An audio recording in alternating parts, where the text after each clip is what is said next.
Stephen Eskinazi, thanks for your time. First of all, congratulations. A big win here against Essex. Not by the margin, obviously, but by the manner, I'd suggest. Yeah, fantastic.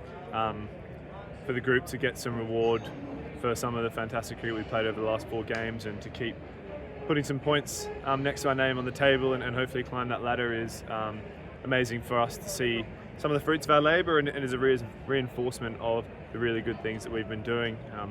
We know one swallow doesn't make a summer, and there's plenty of good cricket to be played and plenty more games to be won, but to be able to come out and put in a performance like that after a difficult week for the club, it is really pleasing.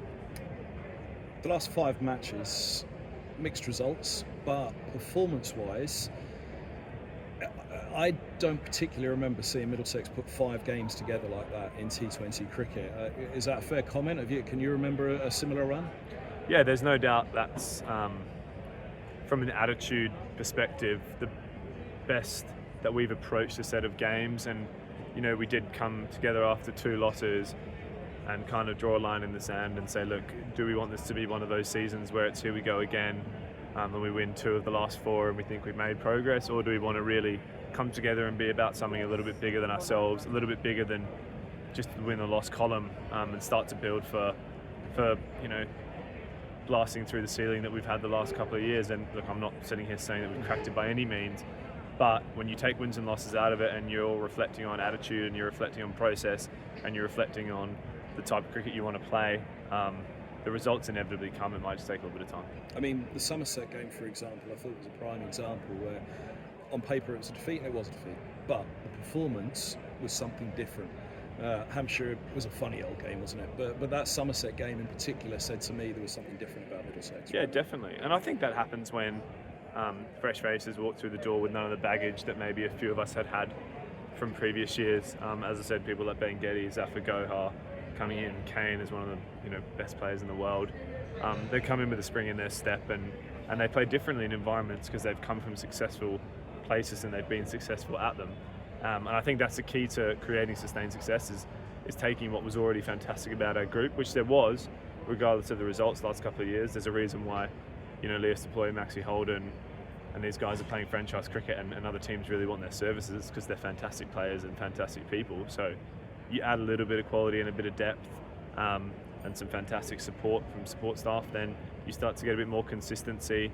Maybe not always consistent results, but definitely a more consistent approach. I was going to say, performance-wise, ironically enough, tonight's the victory, but that might be the performance that you sit here and say, well, that one was probably a little bit further off maybe than the others, having gone as close as it did at the end. So obviously seeing it that close and seeing it over the line was the big win, but the overall performance across the night possibly wasn't the best of the 4 or 5 we're talking about. Absolutely. And I think what's really pleasing about that performance tonight is how many times have we stood on this ground where a team's got the run rate to 7 and over, you might take a wicket, there's a glimmer of hope, and someone kills the game. And I feel like, no doubt Essex are short of confidence, they've got quality players and they're not quite playing the cricket they would like to. But there was a genuine belief there, and I feel like you could see that with the field settings, you could see that with the commitment to the deliveries that were bowled, you could see that with the fielding. It certainly wasn't a team that was passive in any way, and if we were going to go down, we were going to go down, throw some punches. And it's amazing when you commit to an attitude like that, what can happen on the field. And look, these results are not the be-all and end-all. Playing better cricket is the be-all and end-all, but it is nice to be able to have some reinforcement on the points tally. And performance-wise, Kane Williamson, he got his first 50 for Middlesex, and it was a fine knock, and it was a crucial one, by far the biggest knock of the night. Yeah, and I think on surfaces like that, Kane's going to really come into his own. He's a fantastic problem solver. He's someone who's done it so many times in so many different conditions with such relentless consistency, and a hunger and determination for runs and positively affecting games that few others in the world have. So the way he operates is a credit to himself, and it's something the young cricketers are looking at and trying to be sponges too. And the way he's kind of built into each innings, I think there's going to be some fantastic performances in the second half of the competition.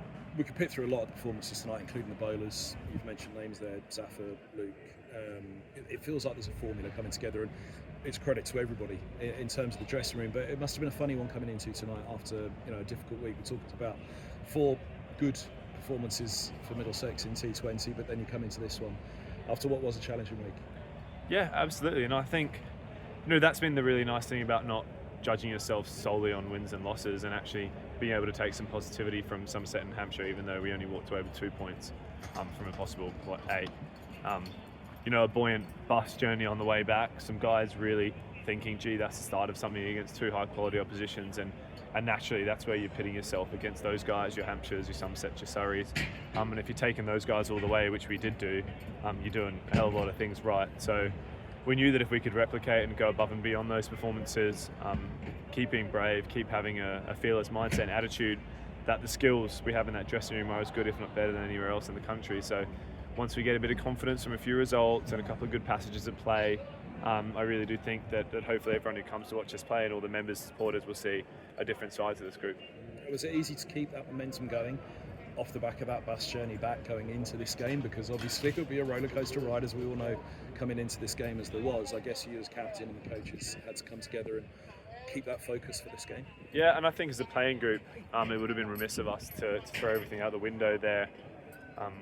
We came together as a group of senior players and support staff and kind of reflected on where we are in this journey, and if we were being honest with ourselves, did we feel like it was working and it was something that was going to help us maintain a higher level of performance, and we all agreed that we're seeing some really good stuff. We're small margins away from being second or third in the ladder, a nick from Ben Geddes and a couple of catches and a no ball in Somerset from being second, and they'll be dancing in the streets in Johns Wood. So look, we're super comfortable with the way we're playing, super confident that we can continue to play even better against better opposition, and hope that we can go into this 4-day block right in contention for quarterfinals. And playing against better opposition tomorrow night, you go to the Oval and face Surrey, but you rarely have gone there probably feeling in a better place. That doesn't translate into you're going to win at Surrey tomorrow night, but it must be a good feeling as captain as well, after all the years where you've had to stand up and do the interviews, stand up on that field of play, stand up in the dressing room. It must feel a good feeling to go there tomorrow night with that confidence. Yeah, absolutely. I think that's the benefit of having so many young guys a bit wet behind the ears. Again, there's no real baggage there. The only baggage of this side is the side that went there a couple of years ago and turned them over. We didn't play there last year. And look, we understand that from an experience perspective, from an international caps perspective, they blow us out of the water. But, they've shown, Gloucestershire have shown this year that winning in T20 cricket consistently is quite a difficult thing to do, and momentum can do funny things to a contest. And we're super excited to go there to a sold-out Oval. And as I said, not necessarily going about there and saying we definitely need to win, but going there and showing them that we're there to take it to them, we're there to throw a few punches, we're there to play with some bravery and some fearless cricket, and if that means we walk over 4 points, then it's fantastic. Congratulations tonight, appreciate it. No worries.